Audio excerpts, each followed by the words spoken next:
everyone. This is Fadi, and I want to welcome you back to a continuation of our video series on idolatry. We called it Idolatry Between Islam and Christianity. Last time, in the previous episode, we took a journey, a quick journey, survey, if you wish, concerning idolatry in the Bible. And today we're going to continue with the same survey and look at how the Bible views idolatry. The idol worship in the Bible is mentioned several times throughout the Bible, and it's mentioned basically throughout the Bible concerning the worship of the Israelites when they strayed away from God, or the Canaanites, and many others as well. And the punishment for the idol worship included a number of things that God basically implemented or enforced, such as curses against the people, destruction, wars, and exile. In fact, one of the reasons why the Israelites were sent into a 7 years exile into Babylon by the Babylonians has to do with their act of idolatry, along of many other acts as well. You can read about their crime and the list of what they have done, for instance, in the book of Isaiah, chapters 1 to 5, or throughout the book of Jeremiah, and even in the book of Ezekiel. When they were in Babylon, God was reminding them of all the crimes that have been committed and the acts of idolatry that were done by their officials, religious authorities, and the people at large. All that to say is that the Bible strongly discourages idolatry. The Bible strongly discourages idolatry, emphasizing basically the worship of God alone, and warning against worshiping idols or objects.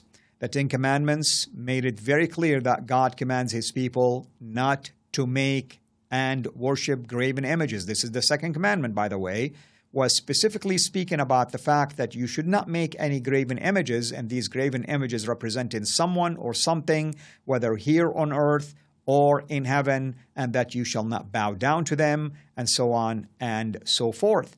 Let's take a look at Exodus chapter 20, verses 4 to 5. And I want you to see the slide now in front of you because it is telling. Here is what the passage in Exodus says. You shall not make for yourself a carved image or any likeness of anything that is in heaven above, or that is in earth beneath, or that is in the water under the earth. You shall not bow down to them or serve them, for I, the Lord your God, am a jealous God. Now take a look at the pictures. You see, these are pictures of Muslims bowing down to what we call the Kaaba. The Kaaba, which is the shrine or the temple found in Mecca. It's made out of stone. And you can see these images of people bowing down to it. And believe it or not, Muslims throughout the world has to face it and bow down towards it when they are doing their daily prayers, whether the 5 daily prayers or even any additional prayers, because Islam is a religion of works and it's all dependent on earning good deeds. This is, by the way, one of the 5 pillars of Islam. One of the 5 pillars of Islam. And you can see already that it has an act of idolatry associated with it because they are facing a stone building. A stone building. Now, Muslims, by the way, will argue and say, well, the Jews used to face the temple. The glory of God was in the temple. And number one. Number two, God never in the Bible ever commanded His people to face in a specific direction.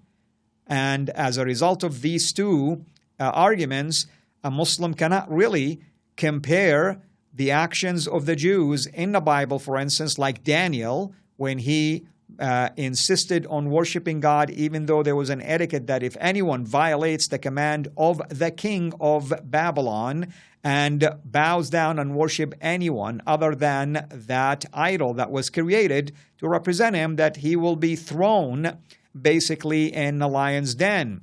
We know the story, and Daniel survived. But nowhere in there that Allah, God, I should say, Allah in the Arabic Bible, that's how He's called, the general name for Him, but Yahweh, of course, in the Bible, never commanded Daniel or the Israelites to face toward Jerusalem, or in this case, face towards the temple to pray. But as you can see here, that's not the case in Islam, because the Quran clearly asks people to face towards the great mosque in order for them, or the sacred mosque, so that the Muslims will pray in that particular direction.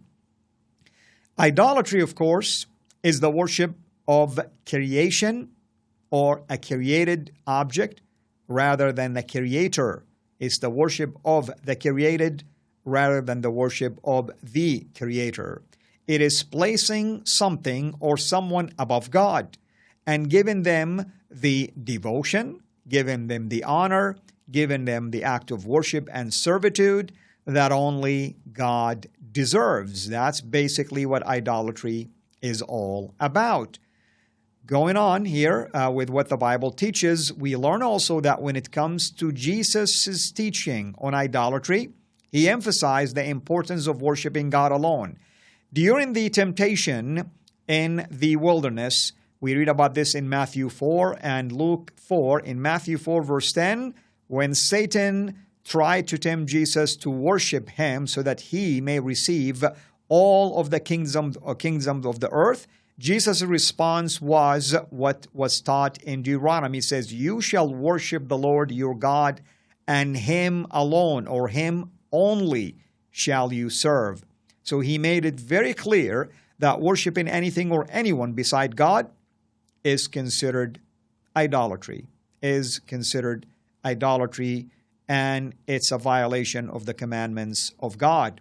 In Mark chapter 12, verse 30, Jesus teaches the greatest commandment is to love the Lord your God with all your heart and soul and with all your mind and strength. Same thing was mentioned in Luke, and almost the same thing was mentioned in Matthew chapter 22, for instance. This commandment highlights basically a relationship, the foundation for a relationship between a God who is love, a loving God, and those who worship him, It is extremely important for us then to draw a comparison between what I just showed you, the image of Muslims bowing down to a rock, versus, we're talking about a rock building, a shrine, the Kaaba, versus what the Bible teaches concerning the prohibition of bowing down to any object. Next time, we will take a look at some of the stones of Islam, and we will begin to take a journey throughout a number of those that are considered to be holy stones that Muslims are to venerate and that Muslims are to do acts of worship with or in association with those objects. Until next time, have a blessed day.